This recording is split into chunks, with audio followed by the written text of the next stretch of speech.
Boa noite, irmãos. Graça e paz. Como é bom poder retornar à casa do Senhor mais uma vez, né? Render cultos de louvores e agradecimento pelas nossas vidas. Você que é visitante, seja muito bem-vindo. Você que não é visitante também, seja muito bem-vindo.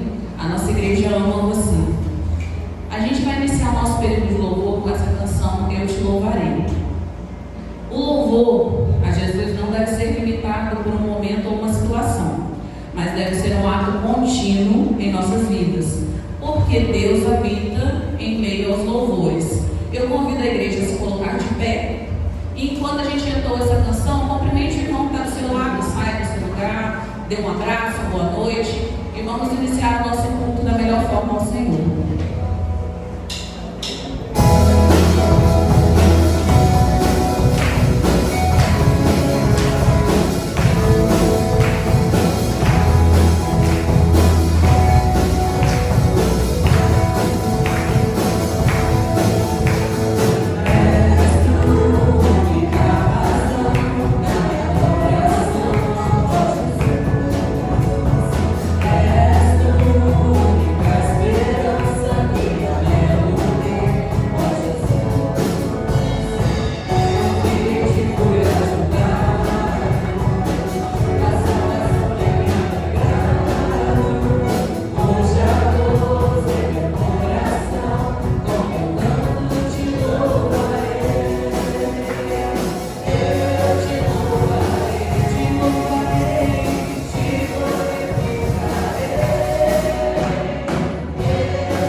Ele é tão poderoso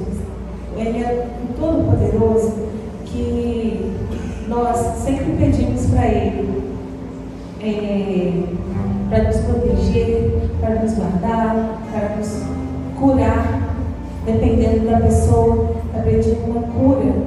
Então, vamos declarar que só Ele é digno de toda a honra e de todo o louvor.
Irmãos, a nossa leitura bíblica de hoje se encontra em Salmos 126, de 3 a 6.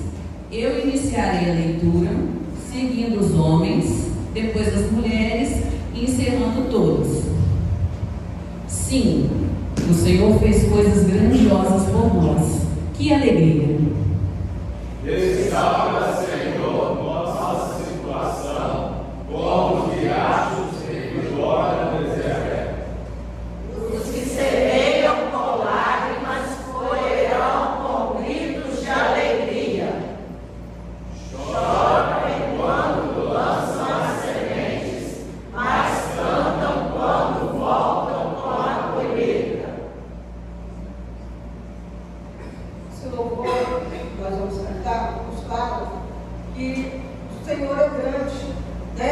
Ele tem planos maiores para as nossas vidas e tem agido em nosso favor, grandes coisas. Aqueles que trouxeram seus dias, suas ofertas, estarão à vontade para vir à frente, depositar no altar do Senhor.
Grandes coisas estão por vir, grandes coisas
Oremos.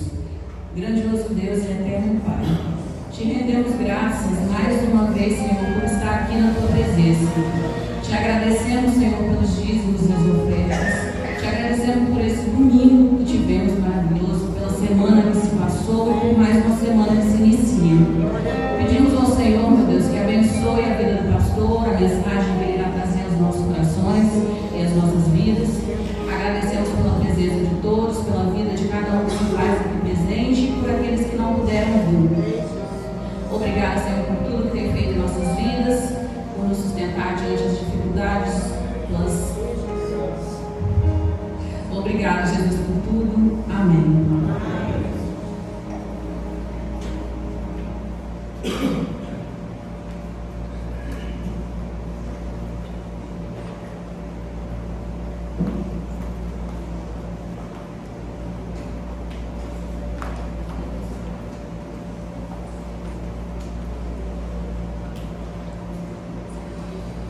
Fique ligado nas atividades da semana da PIBJM. Hoje, às 18 horas, reunião das mensageiras do Rei. Meninas de 9 a 16 anos, participem. Esse momento é para vocês. Aproveitem. Segunda, às 19 horas, visita da MCM Irmã Floraci. E também às 19 horas, visita da SHB na casa do casal José Renato e Mônica. Endereço e rua da Escola Estadual.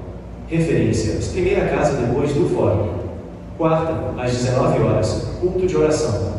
Sexta, às 19 horas, culto na casa dos irmãos Alan e Luísa. Endereço e rua Jerônimo Moreira. Referência, Prédio Verde. Rua paralela ao Ministério Público. Sábado, às 16 horas, PIBJM em campo. Venha se divertir. Esse tempo é separado para você e sua família. E também confraternização do Grupo Florescer. Local, Casa da Irmã Jana. Amém.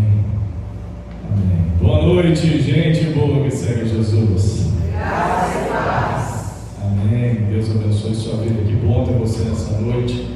Querido visitante, Deus também te abençoe poderosamente. Convidar nossas crianças do Ministério Infantil. Podem vir, crianças.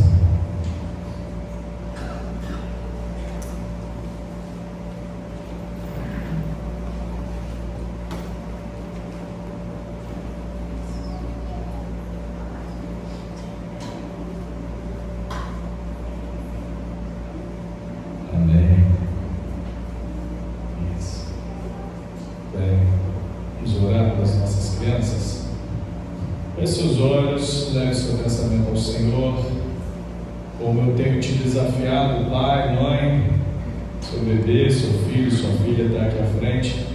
Ore por ele, ore por ela nesse momento. Em nome de Jesus, coloque esse ministério nas mãos do Senhor mais uma vez. Pai, louvamos o teu nome, Senhor, porque o Senhor tem nos dado a graça de poder ver, ó Deus, o crescimento e o desenvolvimento das nossas crianças na tua palavra. Louvado seja o teu santo nome por isso.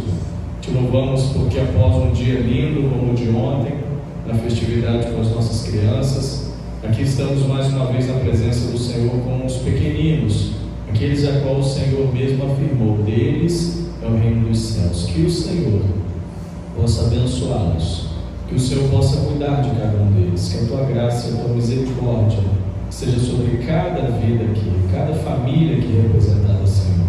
Unja a tua filha, tua serva, as irmãs que estão na frente, a responsabilidade do culto infantil nessa noite, que elas sejam usadas pelo Senhor para partilhar a tua palavra na vida das nossas crianças. É o que eu te peço, em nome de Jesus. Amém. Amém.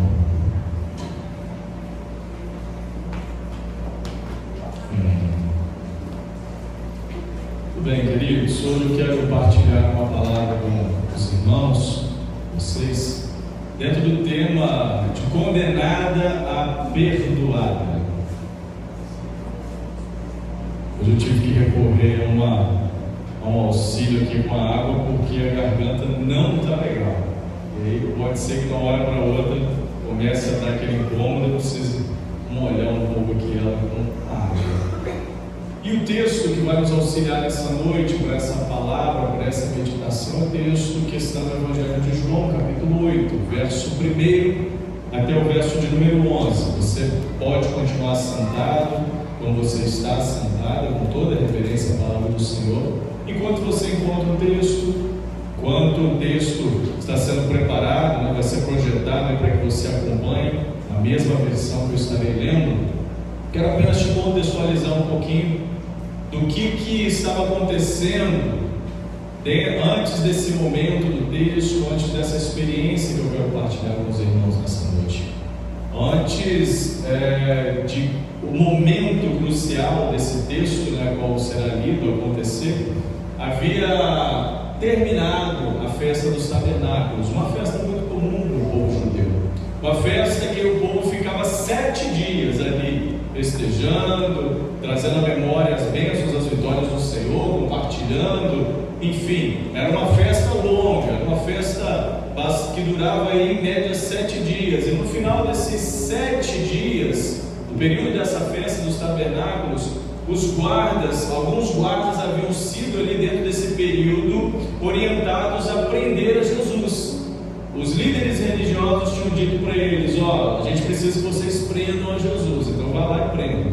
E esses guardas foram até onde Jesus estava ali, enfim, no trânsito, no meio da festa, onde Jesus sempre estava frequentando aqui e acolá, ensinando, partilhando, e eles ouviram a palavra de Deus, ouviram Jesus ensinando e pregando, mostrando como o Senhor, a palavra de Deus ao mundo, às pessoas, e aquilo mexeu com o coração desses guardas, e eles de certa forma não prenderam a Jesus, e retornaram sem Jesus, e isso enfureceu mais ainda esses líderes religiosos, e eles ficaram muito irados, mais ainda com essa situação, porque eles queriam prender a Jesus de qualquer forma. Aquilo que Jesus estava fazendo, vivendo, ensinando, proclamando às pessoas, estava incomodando demais. E aqui no capítulo 8, ele vai se iniciar com Cristo indo para o Monte das Oliveiras, a fim de orar, buscar mais a presença do Senhor.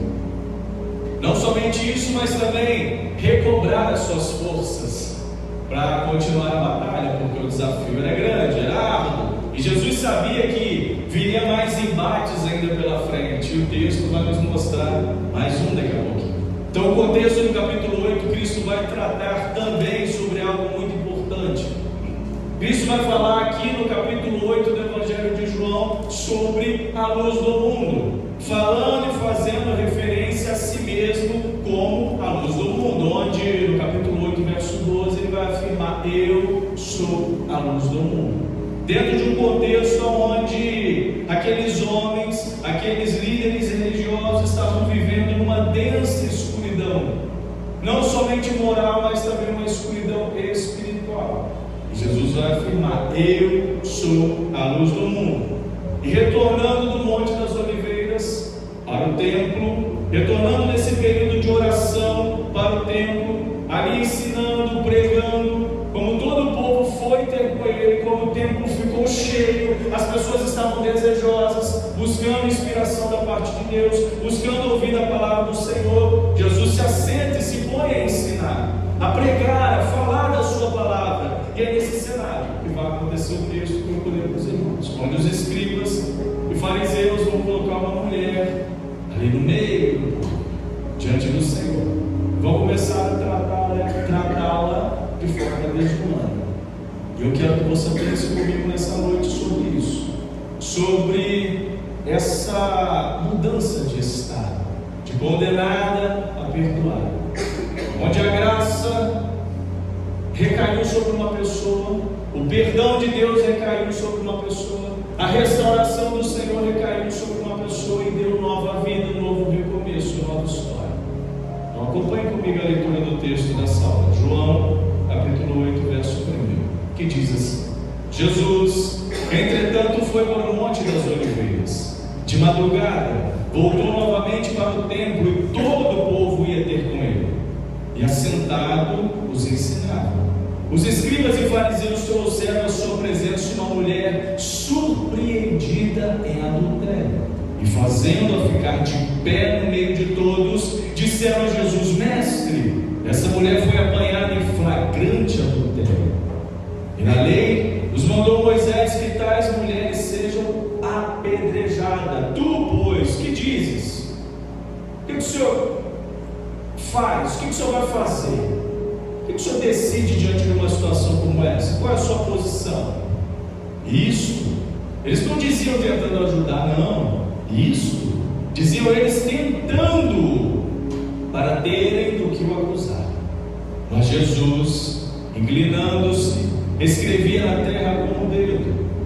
Como insistissem na pergunta, Jesus se levantou e lhes disse: aquele que dentre vós estiver sem pecado, seja o primeiro que lhe atire a pedra. Ele atire a pedra. E tornando a inclinar-se, continuou a escrever no chão. Mas ouvindo eles esta resposta, e acusados pela própria consciência, foram se retirando um por um, a começar pelos mais velhos até os últimos, ficando só Jesus e a mulher no meio onde estava. Erguendo-se Jesus, não vendo a ninguém mais além da mulher, perguntou-lhe: mulher, onde estão os teus acusadores? Ninguém te condenou? Respondeu ela: ninguém, Senhor, ninguém. Então lhe disse Jesus: nem eu tampouco te condeno. Vá e não peques mais. Aqui está a chave de tudo. Vá e não peques mais. Vamos orar? Feche seus olhos. Senhor, obrigado pela tua palavra, meu Pai. Obrigado, Senhor, por nos proporcionar essa noite essa experiência que o Senhor está nos proporcionando. A experiência de adoração, de culto, a experiência de podermos ouvir a tua voz, sermos direcionados pelo Senhor naquilo que o Senhor já está fazendo na nossa vida presente aqui. Obrigado pela vida de cada um que o Senhor trouxe aqui nessa noite, Senhor. Que a tua palavra possa tocar profundamente em cada vida aqui, para a glória e honra do teu nome, Senhor, que eu te peço, em nome de Jesus. Amém. Amém, irmãos. Qual foi a motivação inicial para a acusação que eles fizeram? O que motivou o coração desses homens, desses líderes religiosos, a pegar essa mulher e jogarem ela, colocarem ela diante de Jesus, ali numa situação constrangedora? Sabe qual foi? Inveja. Inveja, não do adultério em si, não daquilo que ela cometeu, que o texto foi claro, uma coisa seríssima, complicada, mas de quem Jesus é e o que Jesus fazia. Isso mexia com o coração daqueles homens, isso incomodava eles, porque eles jamais conseguiriam ser parecidos com Jesus, porque o coração deles estava dominado pelo pecado, dominado pelo mal, pelas más intenções. Esses líderes religiosos, eles buscavam uma oportunidade para acusar a Jesus, para pegar a Jesus numa falha moral ou numa falha religiosa, para de alguma forma dizer: ei, está vendo? Esse aí que vocês estão seguindo, esse mestre de vocês, esse Jesus, ele não passa de mais um. Essa era a intenção desses homens, porque o amor de Deus incomoda, irmãos. O amor de Deus incomoda. Eu já disse isso algumas vezes, e toda vez que você no seu coração decidir na sua vida ser um homem ou uma mulher parecida com Jesus, um discípulo, uma discípula de Jesus, um seguidor, uma seguidora de Jesus, e decidir na sua vida amar como Jesus amou, pode ter certeza que você vai incomodar todo mundo à sua volta. O amor incomoda. O amor é inclusivo. O amor é perdoador. O amor é reconciliador. O amor traz para perto, não espere. E é isso que Jesus está nos ensinando nessa noite, nesse episódio, que a princípio nos leva a entender que o tribunal dos homens é mais rigoroso, muito mais rigoroso que o tribunal de Deus. Em que sentido, pastor? Sabe por quê? Não é que Deus não seja justo, tá, irmãos? Não é que Deus não veja, não é que Deus não trate, não entenda dessa forma. Eu estou dizendo que o tribunal dos homens é mais rigoroso porque expõe, coloca vergonha, pega a pessoa, no caso essa mulher, que saiu envergonhada e condenada ali, arrastada e posta no meio das pessoas, e aí, vamos matar ou não vamos matar? Vamos excluir ou não vamos excluir? Vamos tirar daqui ou não vamos tirar daqui? Porque não é igual a gente. Não se comporta como nós. Não vive as nossas regras, a nossa cartilha. Então não merece estar no nosso meio. Mas no tribunal de Cristo, irmãos, no tribunal de Deus, ela foi perdoada. Só que não somente perdoada, mas foi exortada, ou seja, foi chamada a atenção a deixar o seu pecado e recomeçar uma nova vida. É isso que as pessoas precisam entender. O grande dilema é que as pessoas querem seguir a Jesus, mas querem continuar do mesmo jeito. Isso não funciona, isso não dá certo. Seguir a Jesus implica renúncia. Você tem que olhar para dentro do seu coração e falar: Senhor, ser propício a mim que sou pecador. Senhor, ser propício a mim que sou pecador. O que na minha vida precisa ser abandonado para que eu possa te seguir verdadeiramente? É isso que tem que acontecer, essa autoanálise. É interessante que pela manhã eu fiz uma citação em 2 Samuel capítulo 24 e quero trazer novamente esse capítulo à nossa mente. 2 Samuel capítulo 24, verso 14. Pela manhã eu usei o 24, agora o 24, 14. Apenas para colocar na sua mente que é muito melhor nós estarmos debaixo das mãos do Senhor, mesmo que no cuidado, no puxão de orelha, nos ajustes de Deus sobre a nossa vida, do que na mão dos homens. Davi, ele preferiu, dentro desse contexto, 2 Samuel capítulo 24, ele preferiu o castigo de Deus do que cair na mão dos homens. Olha só o que diz o texto. Então disse Davi a Gade: estou em grande angústia, porém caiamos nas mãos do Senhor, porque muitas são as suas misericórdias, mas nas mãos dos homens não cairão. Não quero, Senhor. Deus tinha dado, você leu o capítulo 24, Deus tinha dado algumas opções para Davi, depois do erro que ele havia cometido, e aí ele escolheu: Senhor, não quero nem cogitar, que o Senhor me corrija, que o Senhor seja comigo. No tribunal dos homens, irmãos, nós vemos um Herodes no trono, um João Batista na prisão. No tribunal de Deus, mesmo um ladrão condenado, lembra? Lá na cruz, ao lado do Senhor, à beira da morte, ele é salvo da sua condenação eterna. No tribunal dos homens, José do Egito, mesmo inocente, vai para a prisão.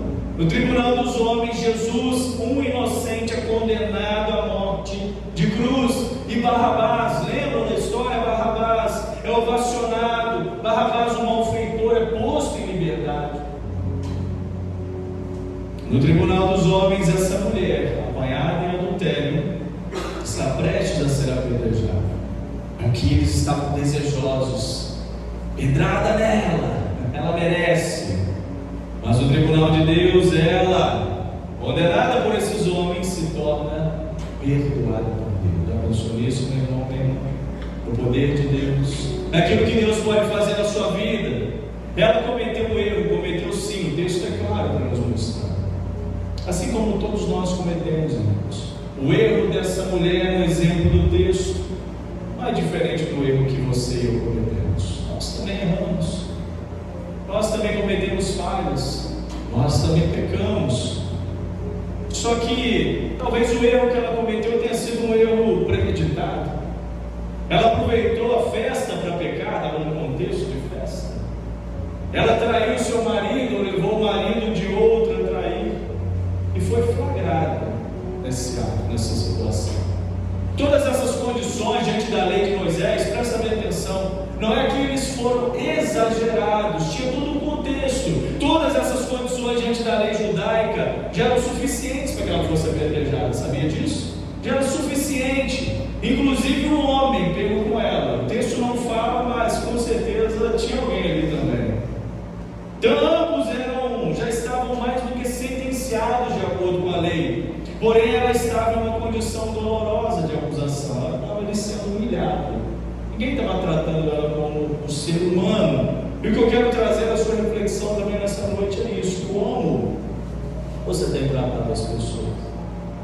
Como você tem vivido com as pessoas à sua volta? Como você tem convivido com as pessoas? Eu não estou dizendo as pessoas da sua casa, não.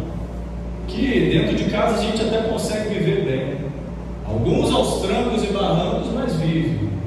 Mas e na sociedade? Quantas vezes a gente, em muitas ocasiões, atravessa a rua para não passar perto de certas pessoas, para não passar perto daquele ou daquela? Como você tem tratado as pessoas? A mulher foi arrastada à força, seus acusadores não a trataram com dignidade, não a viram como uma pessoa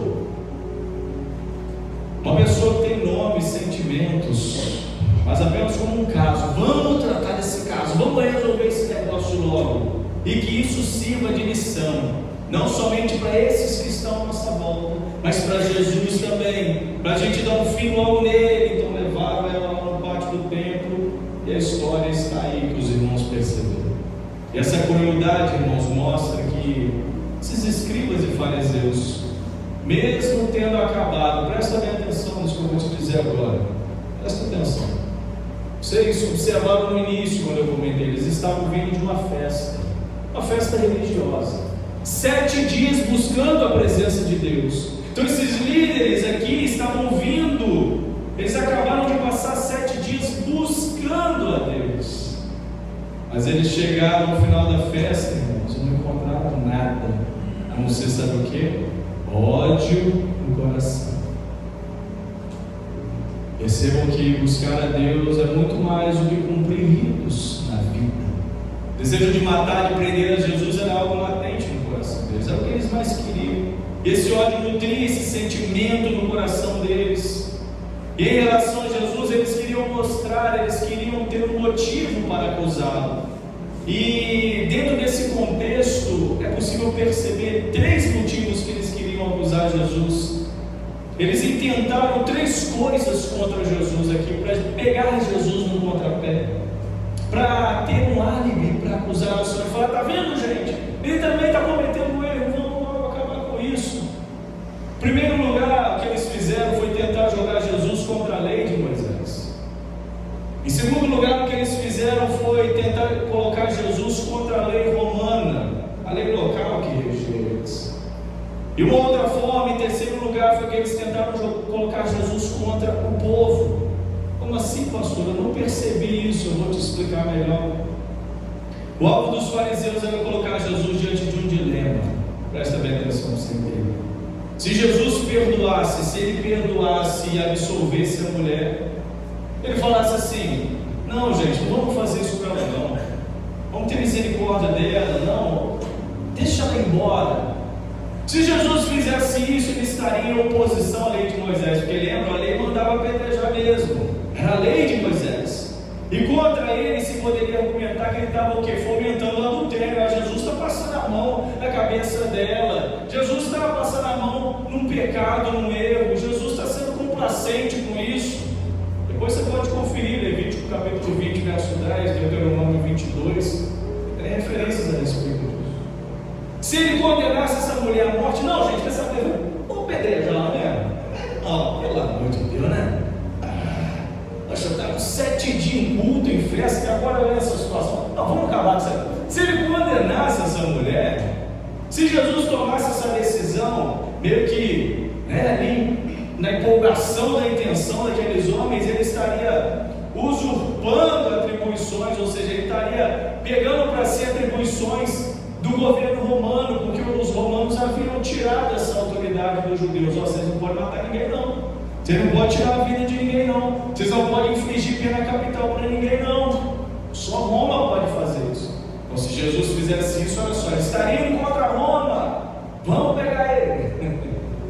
E uma outra coisa, um terceiro ponto, dentro desse texto, qualquer dessas ações inflamaria o povo. Imagina só, se começam a apedrejar a mulher ali por conta da lei, o povo ia ficar inflamado.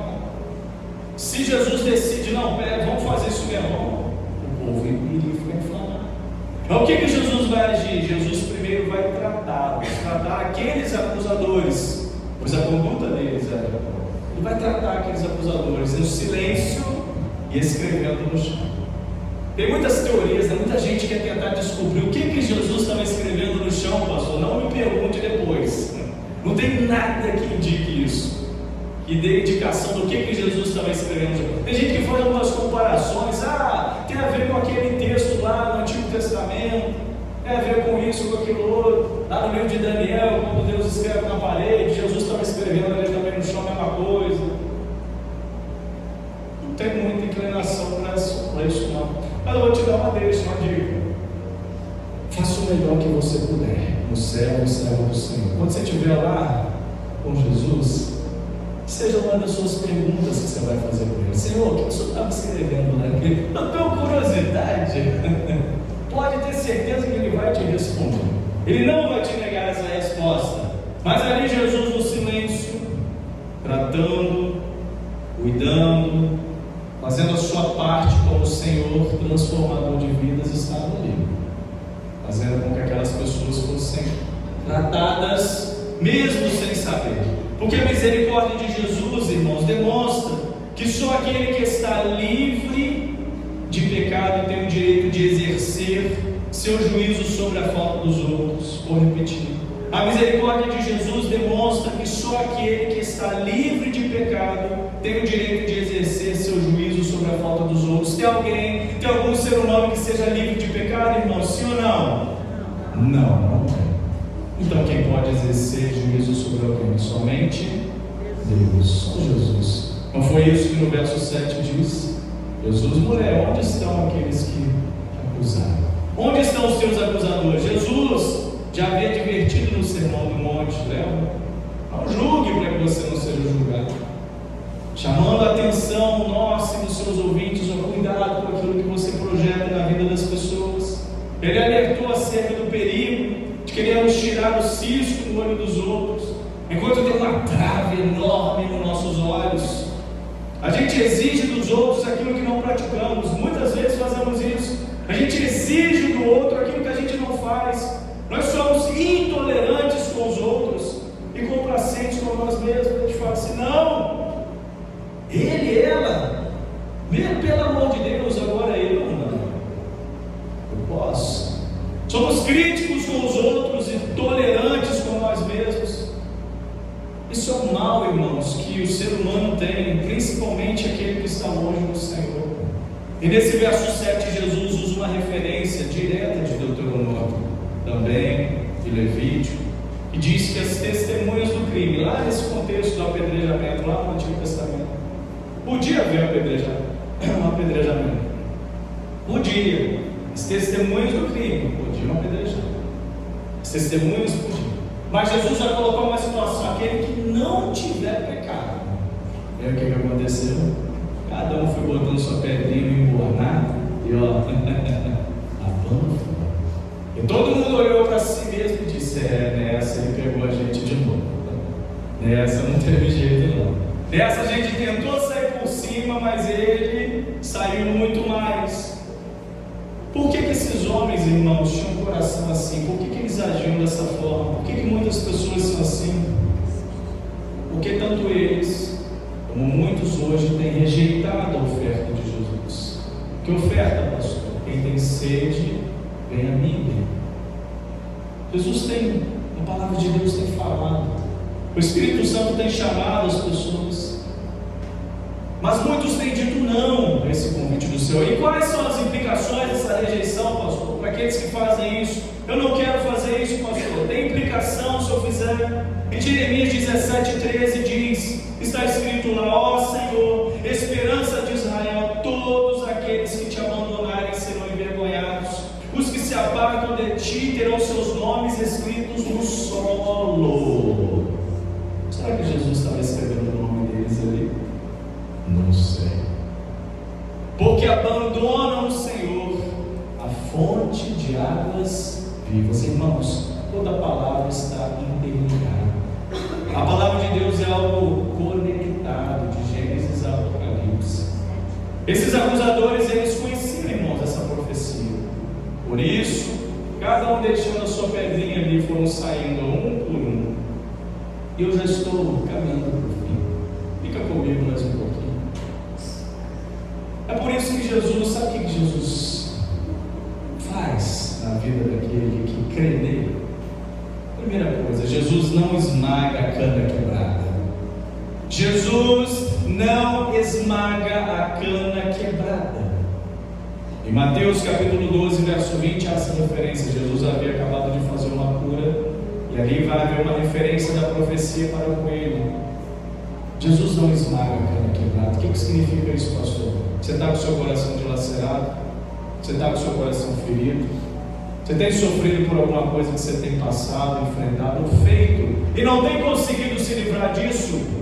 Jesus jamais vai descer a lenha sobre você. Bem claro que você entende. Jesus jamais vai descer um porrete sobre você. Bem claro, direto para você entender. Porque a intenção de Jesus não é condenar você nessa hora. Jesus quer resgatar, restaurar, perdoar. Por isso Jesus não expõe a gravidade do pecado, mas ama o pecador para restaurá-lo. Jesus não virou para ela e falou: "Mas também, mulher, pelo amor de Deus, hein? Onde estão os teus acusadores? Ninguém te condenou?" "Não, Senhor, ninguém. Nem eu tampouco te condeno. Agora vai, não peques mais." Jesus age com misericórdia, que Ele veio para salvar, não para condenar. Aos olhos da lei, como eu falei algumas vezes aqui, né? A mulher merecia morrer, mas Ele usa o seu poder para restaurar. Ele veio buscar e salvar o que se havia perdido. Jesus veio buscar e salvar você. Ele veio para os doentes. O perdão, irmãos de Deus, não é barato. Tem gente que faz pouco caso da graça do Senhor. O perdão de Deus não é barato, porque Jesus deu sua vida para que você fosse perdoado. Jesus entregou a sua vida na cruz para que você fosse perdoado. Jesus restaurou a dignidade dessa mulher, mas não diminuiu a gravidade do seu pecado. Vá e não repita isso de novo. Não volte a adulterar. Não volte a fazer isso novamente. É como se Jesus tivesse dito você direto para você de novo, para você entender. Toma vergonha na tua cara. Ah, mas essas coisas não. Muda de vida. Muda de vida. Ela com certeza entendeu o recado. Jesus não a condena, mas a encoraja, a exorta a não voltar ao pecado. A natureza do verdadeiro arrependimento não é o arrependimento e novamente o arrependimento, mas o arrependimento e frutos dignos de arrependimento. Ou seja, Senhor, eu me arrependo, eu não volto, eu não quero fazer isso mais e vou viver agora para não fazer isso. Isso é o verdadeiro arrependimento. Não é aquele negócio: Senhor, eu aceito o seu perdão, Senhor, me perdoe, eu aceito o perdão de Deus, mas na primeira oportunidade eu vou lá e faço de novo. Que arrependimento é esse? Sabe o que se chama isso? Remorso. Isso não é arrependimento. Arrependimento é mais do que um sentimento, é a firme atitude de abandonar o pecado. O perdão de Cristo, em sua graça, não é uma desculpa para o pecado. Nada de reincidência. Jesus aborrece o pecado. Por isso, clame nessa noite pelo perdão e graça de Jesus. Clame nessa noite, meu irmão, minha irmã, pelo perdão e graça de Jesus. Pastor, minha vida está legal, está tudo certinho, está tudo bem, está tudo numa boa, está tudo organizado. Amém. Deus seja louvado por isso. Mesmo assim, clame pelo perdão, clame pela graça de Jesus. As duas lições que a gente aprende, resumindo tudo aquilo que eu disse para você nessa noite, são: os mais depravados e maus são os mais severos acusadores.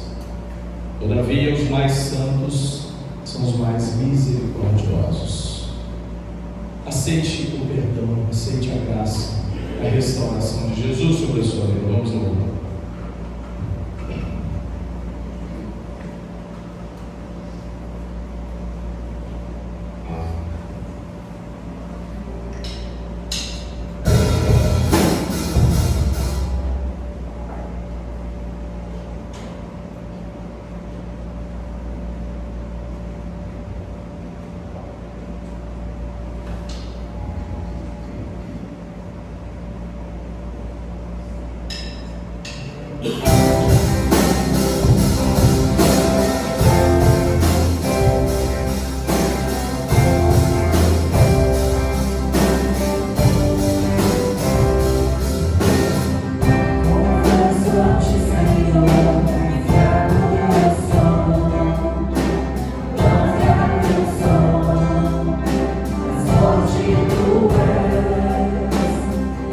Eu venho a te, Senhor, sem nada.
Feche seus olhos, leve seu pensamento a Deus, coloque em seu coração, meu querido e a querida, diante do Senhor, nessa hora. Deus eterno, Deus bendito, louvamos o teu nome, Senhor. Louvamos o teu nome pelo Deus maravilhoso do Senhor, Deus presente, Deus eterno, Deus perdoador, Deus da palavra, Deus que restaura e cura, dá novo sentido para a vida. Tem nos auxiliado, tem falado ao nosso coração e chamado a nossa atenção, a responsabilidade de nos entregarmos a Ti, de abrirmos o nosso coração para o Senhor, de confiarmos no Senhor, de entregarmos a nossa vida em Tuas mãos e aceitarmos ao Senhor como nosso único e suficiente Salvador. Deus eterno, essa noite a Tua palavra nos chamou a isso, a responsabilidade, a decisão diante do Senhor. É por isso que o Teu perdão e a Tua graça, Deus, está sendo derramado, está estendido sobre cada um aqui nessa noite, Deus.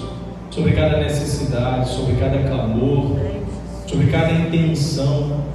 Que o Senhor, Pai, possa trabalhar poderosamente em cada vida aqui. Não somente destes amados e amadas pelo Senhor que estão aqui no templo, mas também aqueles que têm nos acompanhado, têm nos assistido. Que o perdão e a graça do Senhor, que a salvação, que as bênçãos, que a cura da parte do Senhor seja sobre a vida de cada um, Pai. Deus querido, nessa hora nós entregamos a nossa vida em Tuas mãos. Cuida de nós.